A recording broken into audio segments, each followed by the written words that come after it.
everyone, Dr. Ashes here. So today's discussion will be about flu vaccine. Especially in this pandemic, there's lots of recommendation and ideas about everybody should go for the flu vaccine. But it's a very lousy vaccine, and I want to explain this video why. So if you want to know more about it and decide for yourself should you go for it, please follow me to this video. The reason I want to discuss about the flu vaccine is the situation that we are in now, because so many people are recommending with the coronavirus situation, we better get the flu vaccine. And in my opinion, that's not a very wise thing to do. One of the reasons is the viral interference, which I discussed in my previous video. If you want, please watch it. I will leave the link in the description and also at the end of this video. But in this video, I want to discuss why flu vaccine is a very lousy vaccine and it cannot cause long-term immunity. At the same time, the range of its potency is very low, and even it can change between different years. According to the CDC, which I leave the link in the description, in 2000, 2004, 2005, the flu vaccine only could cause 10% immunity. Look, we buy something, we inject it into our body, and we expect long-term benefit of it. And if only 10% of the people who receive it are lucky enough to get the immunity, that doesn't sound very nice to me. So why is that? To understand this matter, I want to make it very simple. There are two things involved in this story. One, the virus, and second, our immune system. So what's going wrong within these two that we cannot get the long-term immunity? At the same time, even for the short-term immunity, not everybody getting it. The reason is, first, there are different type of flu virus, A, B, C, and D. Although A and B are the main cause of the influenza infection within the human, C and D are not that much, and especially the D one is mostly between the cattle and other mammals, and there are not much report of it jump to the human. So if we have two type of virus, it shouldn't be that difficult for the scientists to find the right recipe to make the correct vaccine for this problem. But the truth is, these two type has many subtype. What is subtype? Look, the flu virus have a protein on the surface of it. To make it easy, there are two types, HN and NA. These two different type of protein depends on how they arrange on the surface of the virus. They can bring the new subtypes. So there are, till today, they could find 18 different NA and 11 different HA. So these different types, if they combine together, very simple mathematics, there are 198 possibility of the new viruses.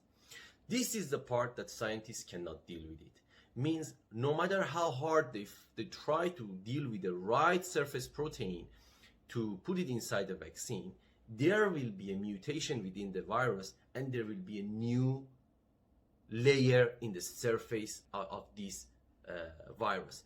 Don't forget, because the aim of the vaccine is on this surface, because the antibodies of human go and attach to the surface. So when they design one, if this surface protein change, then the antibody that are produced already are become useless. Therefore, if you get the flu vaccine, and for example, for several subtype of the flu virus A or B, and then the new type come to alive, that's the time that vaccine is useless. So that's one of the reasons that the potency of this vaccine can change due to the different years, depends on what type of subtype viruses are spread between the population. The second problem with this is our immune system. To make it short, there are two different white cells, we call it B cells, that are involved in producing the antibody to fighting the virus. One is a bone marrow B cells, and another one is a memory B cells.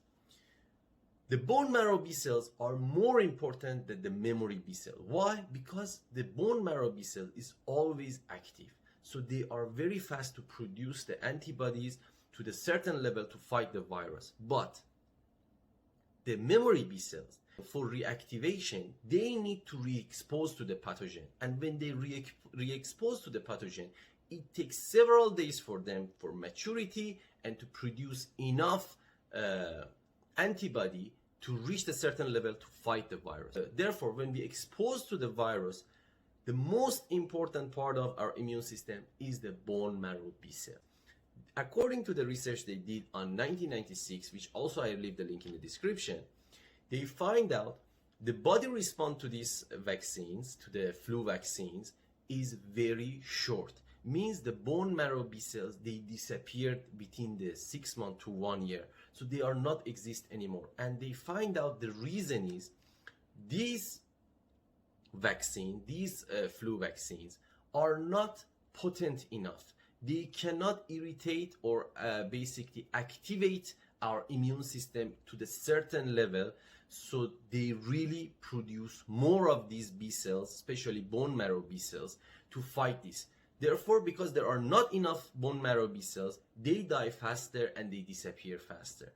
So now they're thinking of producing the different type of flu vaccine, which can cause better irritation, better activation of our immune system, which can trigger our bone marrow B cells, and then it can stay longer. But even though if they can do that, we still facing the problem of the mutation and so many different subtypes of the flu viruses. So that's all have been said. Then it is up to you to decide, should you go for this vaccine or not? Because as I explained in my previous video, which I link it here, there are lots of unanswered questions between the possibility of the reaction and viral interference between the vaccines and also the viruses.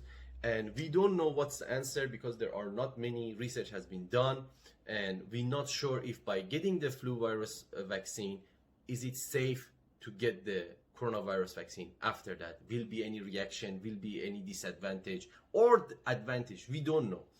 In my next video, I will discuss about the prospect of the coronavirus vaccine and long-term immunity from the coronavirus. So if you like, please follow me there. Please like and subscribe if this video was informative for you, and share it with your friend. And please, till next time, stay safe and well.